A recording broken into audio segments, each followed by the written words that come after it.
আচ্ছা, আমাদের class 10 chapter 24 পুরক্ষণের ত্রিকোণমিতিক অনুপাত, এই চ্যাপ্টারে একটা ভালো অঙ্ক 3 দাগের 2 এর উপর পড়াচ্ছি। তো প্রথমত পুরক্ষণ বলতে কি বোঝায়? দুটো কোণের সমষ্টি 90 ডিগ্রি, ঠিক আছে? তো sum of the two angles is 90 degree is called the complementary angle বা পুরক্ষণ। তো আলফা প্লাস বিটা যদি 90 হয়, আলফা ইজ ইকুয়াল টু কি পাই আমরা? 90 মাইনাস বিটা, আর বিটা ইকুয়াল টু কি? 90 মাইনাস আলফা।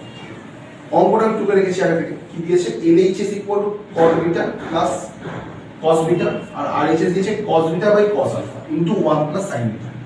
এটাকে আমরা কিভাবে সলভ করব? প্রথমত একটু দেখি, এখানে cot বিটা আছে, cos বিটা আছে। আমাদের পুরক্ষণটা তখনই দরকার পড়ে যখন দুটো ডিফারেন্ট অ্যাঙ্গেল থাকে, একটাকে চেঞ্জ করি আর একটাকে সেম রাখি। কিন্তু এখানে দুটি সেম দিয়ে দিয়েছে, তো এটাকে নিয়ে আমরা LHS নিয়ে কাটাকাটি করবো না কিছু, এই যেমন তেমন ছেড়ে দিলাম। এখানে কি করছি?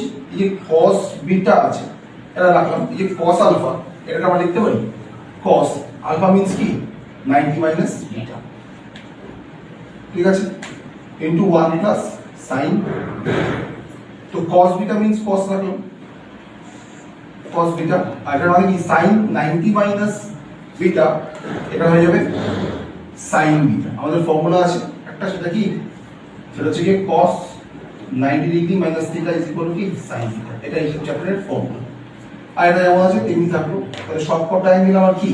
বিটাতে চলে এসেছে।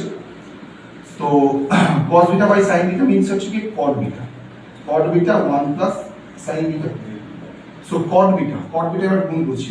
তাহলে cot beta into 1, cot beta plus cot beta into sin beta কি হবে? সবাই দেখি শিখবে।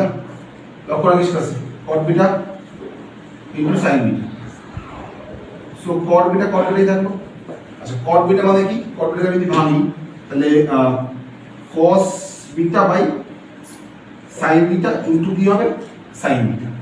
তাহলে এই যে দেখো sin বিটা কি কেটে যাচ্ছে? কেটে গেলে কি থাকছে? cot বিটা প্লাস কি? cos beta. cot beta plus cos beta এসে তাহলে কি লিখবো আমরা? LHS equal to RHS root. তো এইভাবে আমরা ইজিলি এই ট্রিগোনোমেট্রিক প্রবলেমটাকে সলভ করে দিতে পারি থ্রু দিস ফর্মুলা। ঠিক আছে, সবাই বুঝতে পেরেছিস? ঠিক আছে, চলো।